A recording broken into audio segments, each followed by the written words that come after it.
اس کے بعد ما ان تدعوہم لا يسمعوا دعاءکم، اگلی بات اللہ ماتا ہے کہ اگر تم ان کو پکارتے بھی ہو، ان سے دعا کرتے ہو، وہ تمہاری دعا سنتے ہی نہیں ہیں۔ لا يسمعوا دعاءکم، اتنی عربی تو بھائی تھوڑی بہت سمجھتے ہوں گے۔ لا کے معنی نہیں، يسمعوا سنتے، نہیں سنتے کیا؟ دعاءکم تمہاری دعا، اگر تم ان کو پکارتے ہو تمہاری دعا سنتے ہی نہیں ہیں۔ اللہ کہتا ہے نہیں سنتے، ملا کہتا ہے سنتے ہیں، فیصلہ کر لیں کون سچا کون جھوٹا ہے۔ اچھا ہمارے کہتے ہیں کہ بفرض محال چیز ہوتی تو نہیں، ہونا ممکن تو نہیں ہے، لیکن بعض اوقات بحث و بحث میں کہتے کہ چلو فرض کر لیں، فرض کر لیں کہ سن لیں۔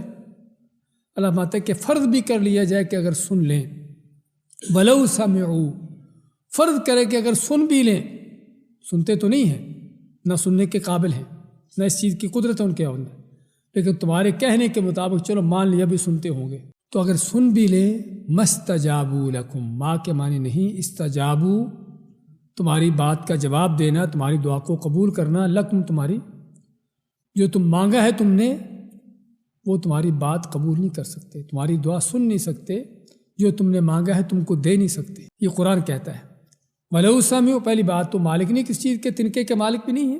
دوسری بات ہے کہ اگر تم پکارتے ہو تو تمہاری پکار سنتے ہی نہیں ہیں، ان کو پتہ ہی نہیں کہ ہم کو پکار رہا ہے کوئی۔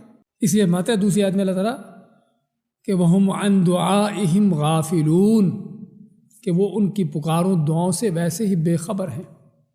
اللہ کا کوئی بزرگ ہے، ولی ہے، کوئی نبی ہے، کوئی رسول ہے، دنیا سے جا چکا، اس کو نہیں پتا کہ مجھے کون پکار رہا ہے، انہیں کیا پکارا جا رہا ہے۔ قرآن کہتا ہے وَهُمْ عَنْ دُعَائِهِمْ غَافِلُونَ، کہ اللہ کے ولی بزرگ، یہ اللہ کے نبی رسول جن کو تم پکارتے ہو، وہ تمہاری دعاؤں سے بے خبر ہیں، ان کو نہیں پتا کہ ہمیں کوئی پکار بھی رہا نہیں پکار رہا، ہم سے کوئی دعائیں بھی کر رہا ہے۔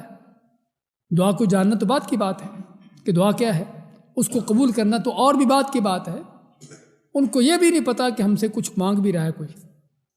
اچھا وَيَوْمَ الْقِيَامَةِ يَكْفُرُونَ بِشِرْكِكُمْ، اور قیامت کا جب دن ہوگا اللہ پوچھے گا کہ یہ لوگ تم کو پکارتے تھے، کہیں تھے ہمیں پتہ ہی نہیں۔ قرآن کہتا ہے یکفرون بشرککم، قیامت کے دن تمہارے اس شرک کا انکار کریں گے۔ انکار کرنے کا معنی کہ کہیں گے اللہ ہم کو نہیں پتا کہ کون ہمیں پکارتا رہا ہے، کون ہمیں پوچھتا رہا ہے، کون ہمیں سجدے کرتا ہے، ہم کو نہیں پتا۔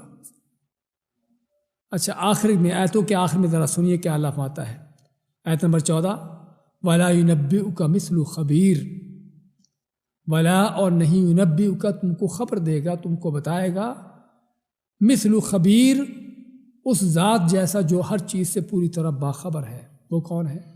اللہ کی ذات۔ اللہ کی ذات جو ان فوت ہونے والوں کو، اللہ کا کوئی بزرگ ہو، ولی ہو، کوئی رسول ہو، نبی ہو، کوئی نیک ہو، بد ہو، کوئی بھی ہو، جو دنیا سے چلا گیا، وہ کس حال میں ہے؟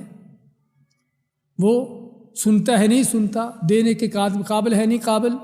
اللہ مانتا ہے کہ میں مجھ سے تم کو بہتر کوئی نہیں بتائے گا۔ لیکن یہاں عجیب بات دیکھیے، اللہ کے اس قرآن کو جھٹلایا جاتا ہے، اس کو ٹھکرایا جاتا ہے، اللہ کو جھٹلایا جاتا ہے، اور گمراہ کو، ملا کو سچا مانا جاتا ہے۔